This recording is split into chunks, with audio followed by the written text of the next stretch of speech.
This is Future Fork, a show that explores the world of food and the decisions we can make today that will shape our future.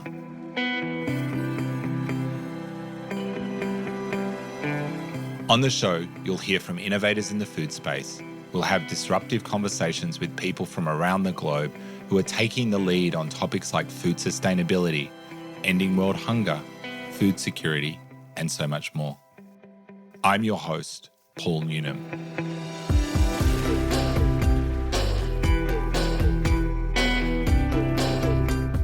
In this episode of Future Fork, we're joined by Jamie Drummond, founder of Sharing Strategies and co-founder of the One Campaign. After decades at the forefront of global advocacy, Jamie is now focused on something even more ambitious, upgrading the global finance, delivery and advocacy system to unlock at least 2% of global GDP for people and planet by 2030. In today's chat, you're going to hear Jamie talk about his new venture, Sharing Strategies. We'll talk about the shrinking pool of financing and what's causing it to get even smaller. And Jamie shares his thoughts on how campaigning in the future can still continue to work. So let's get into it. Great to have you with us, Jamie. Thank you, Paul, and Future Fork.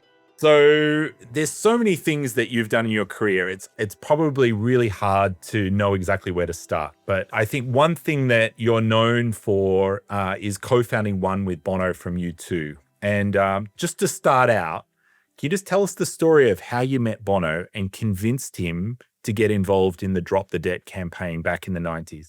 Okay, that could be quite a long story, so I'll try and give you the abridged version. I won't give you the Irish pub version. I'll give you the abridged professional podcast version.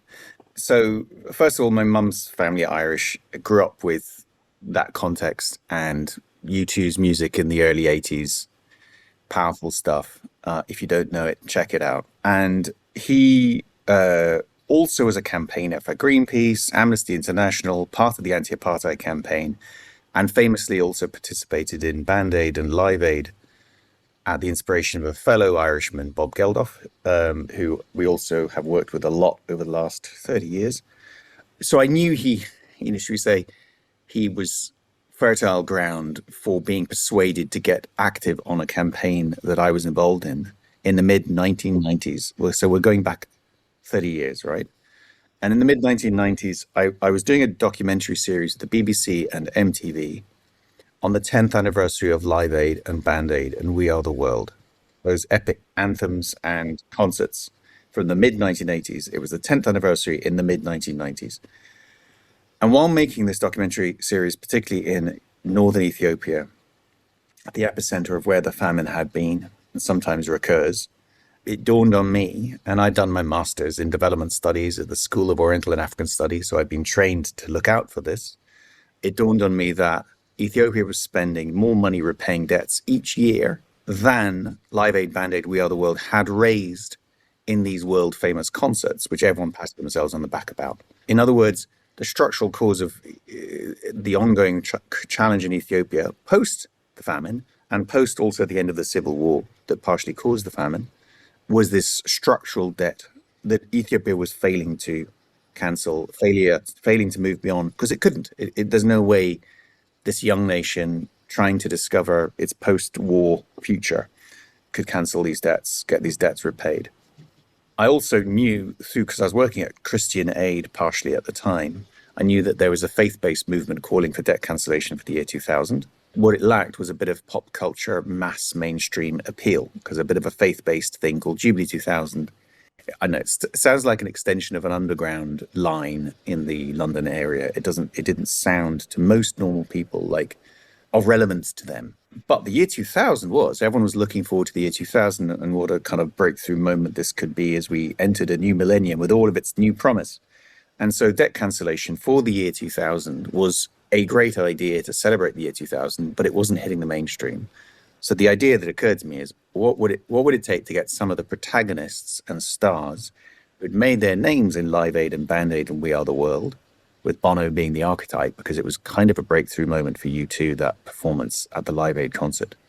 What would it take to persuade them to support this weird and arcane subject of debt cancellation for countries like Ethiopia for the year 2000.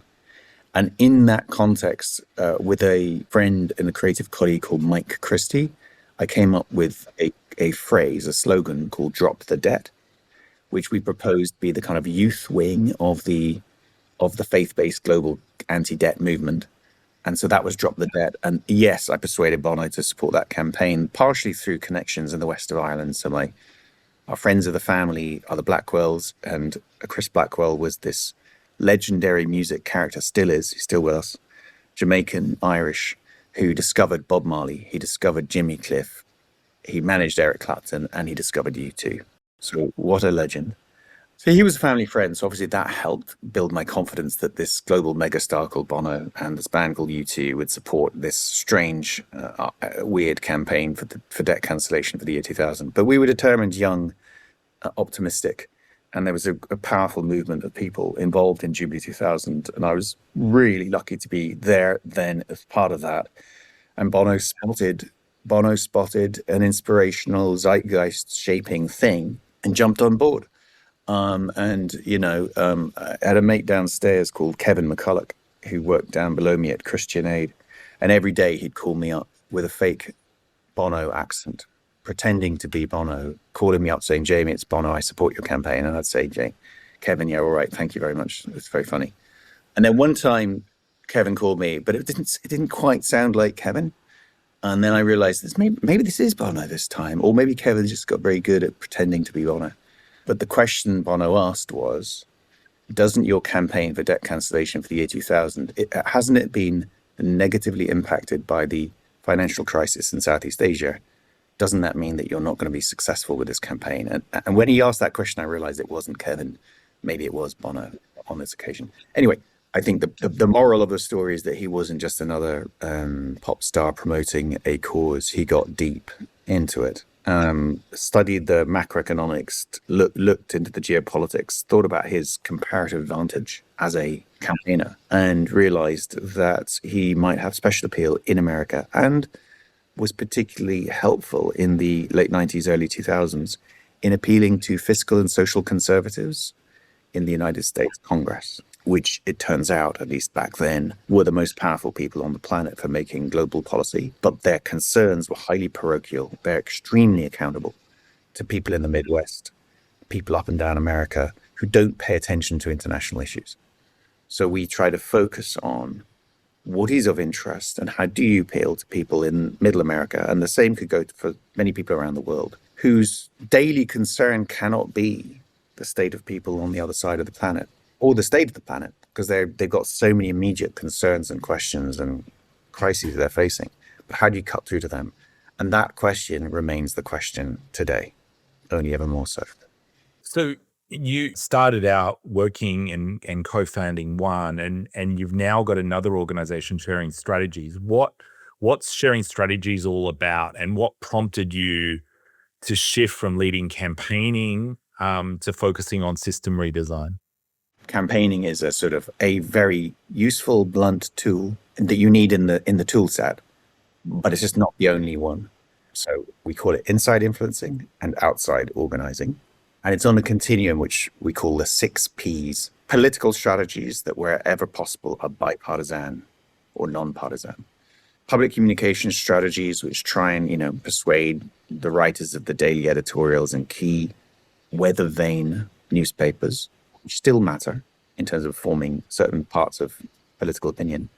So you need public communication strategies, you need popular organizing and place-based pressure, you need partnerships that work with philanthropy, and you need to work with popular culture so that you're building the long-term support for these issues. And you need policy ideas which are evidence-based and peer-reviewed. So it's alliterative. Those are the 6 Ps, and they go on a continuum from the inside to the outside.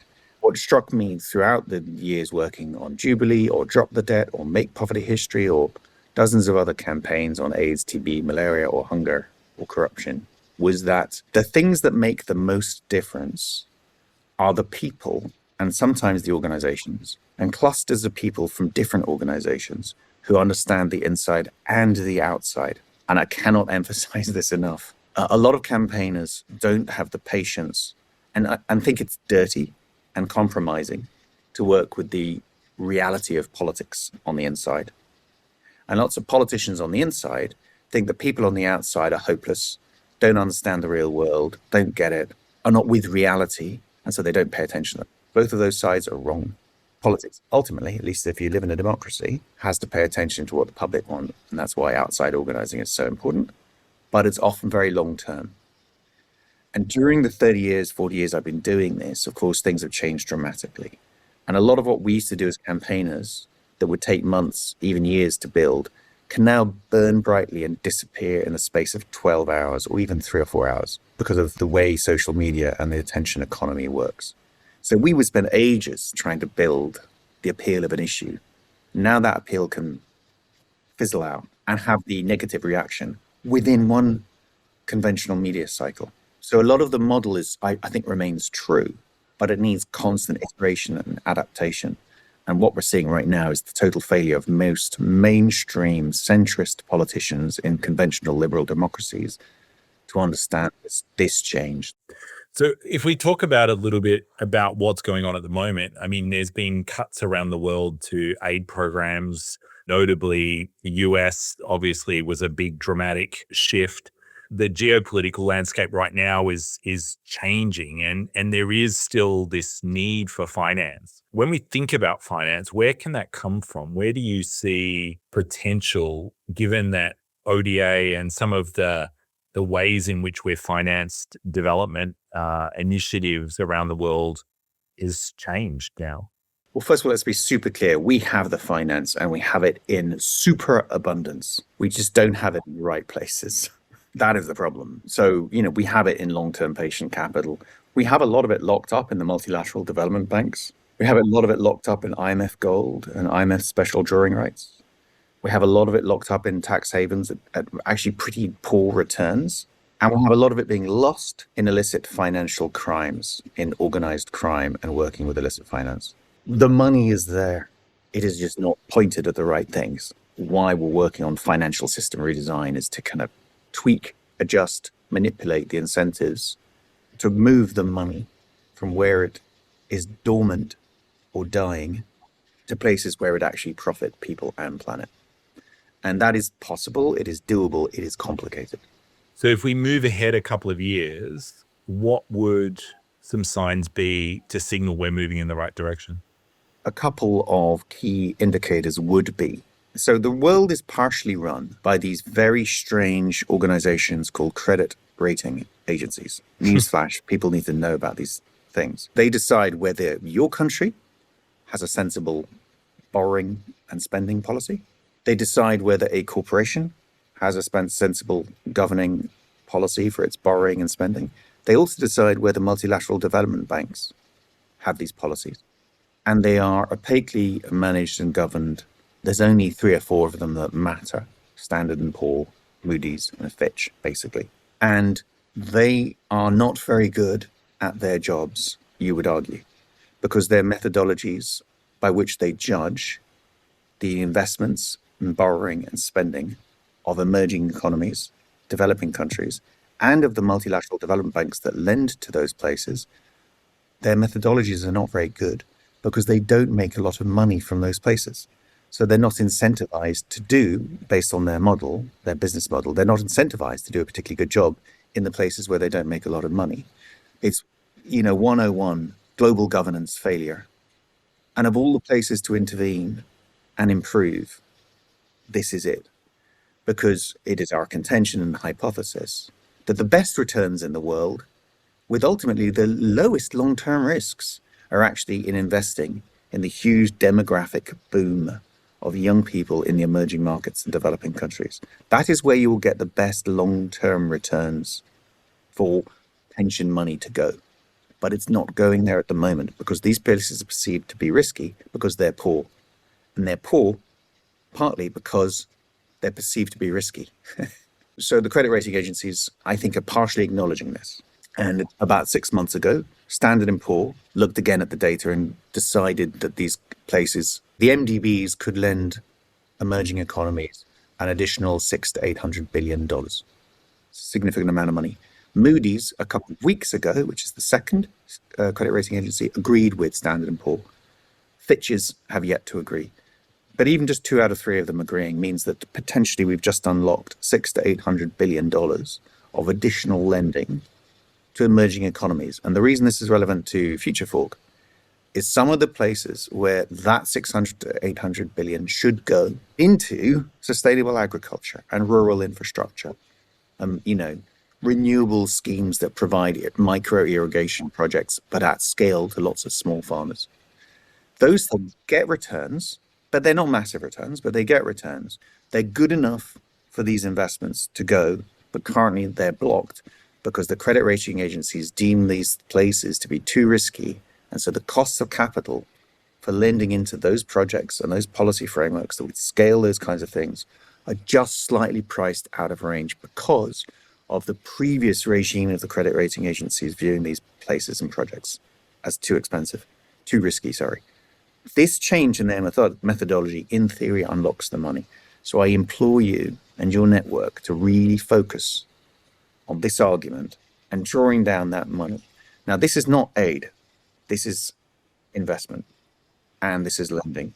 It's sort of public money that can crowd in private money. And of course, we can have a debate about making sure that private money is responsible and going after the right things. But that's where the policy frameworks at a country level come in. So please focus on this. Is this the 2% that you often talk about unlocking? This is a core component of that 2%.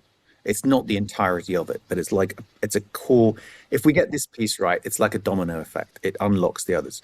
The other stuff, of course, is, Mark Carney famously overstated this around the Glasgow COP a few years ago in a previous job of his. And Mark is a great guy, also from County Mayo, by the way. He's a Carney from Castlebar, which is where the Blackwells I was talking about earlier are also from.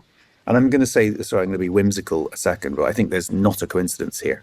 And it's a part of the world that was very hard hit by a famine in Ireland and long-term immigration. And so it has a large diaspora that is quite influential around the world because of that. So, in my mind, these things are quite linked. And there's an interesting story here. And food was, of course, at the center of this, of that story. And the reason why the potato crop failed, why were they so dependent on that?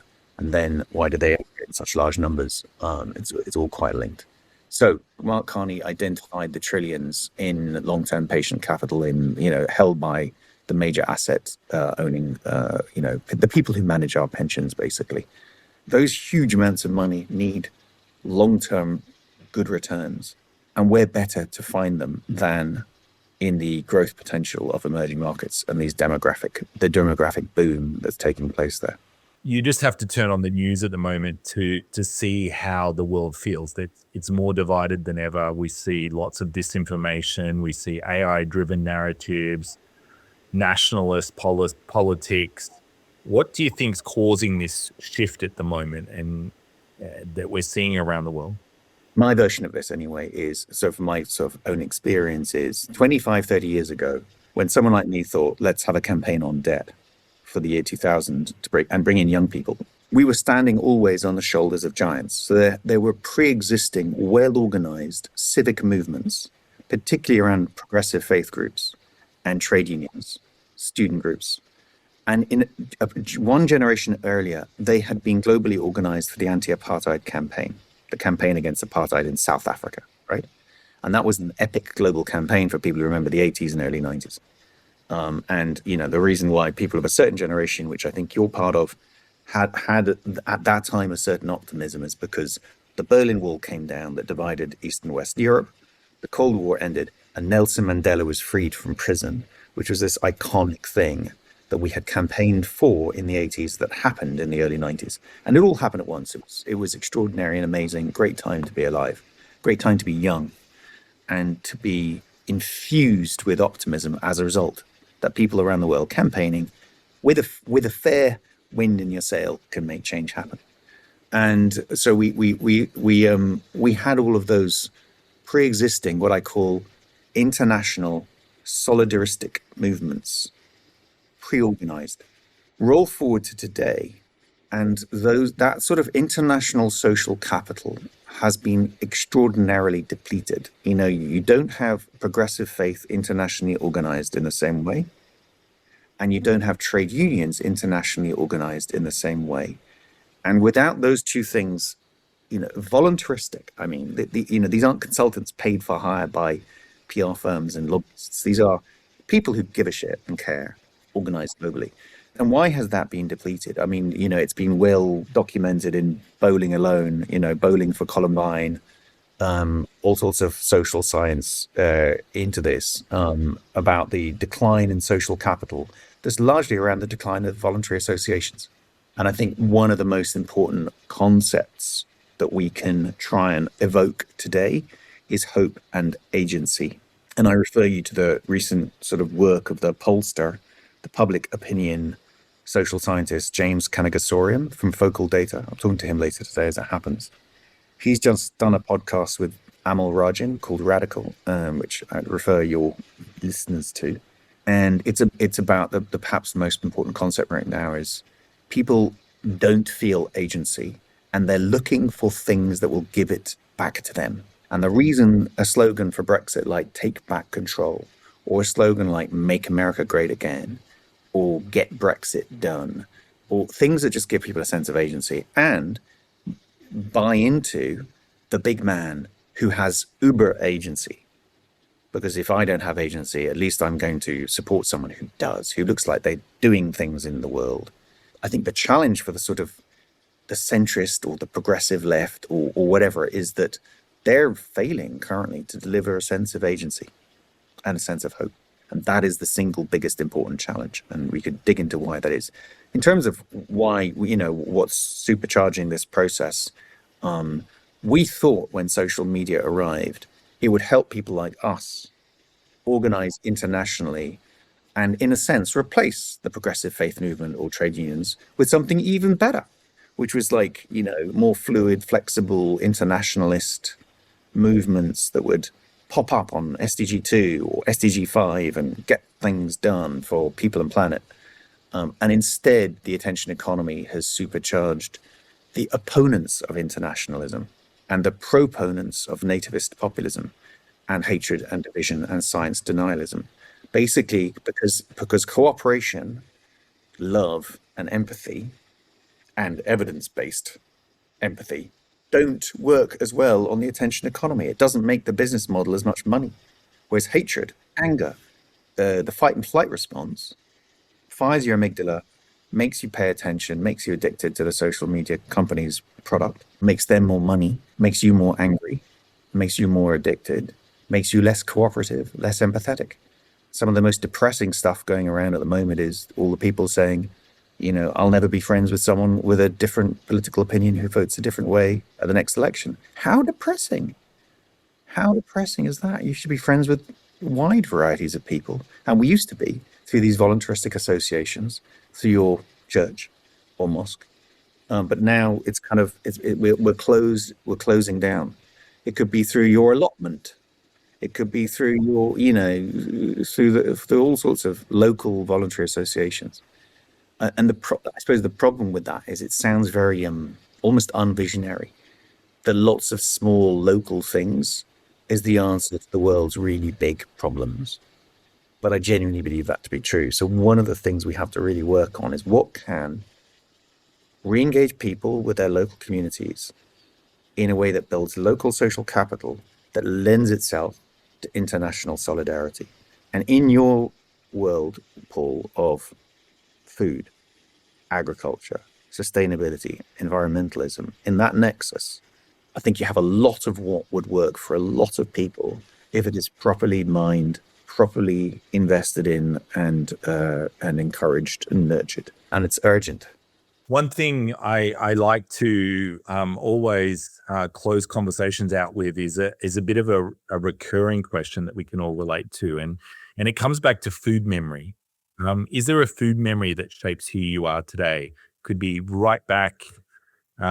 Is there a meal or a memory of food that connects you and that comes to mind? I mean, yes. So I used to spend my summers and Easters working on an Irish farm, small Irish farm, with our neighbours, the Ginleys, who are like my brothers and sisters. And I cannot describe the mountain of potatoes in the middle of the table. It was a Gizan pyramid of potato, and the butter would be deposited on the top of and you'd see the butter melting and trickling down. And this is probably butter that had been like just from the dairy at the top of the lane.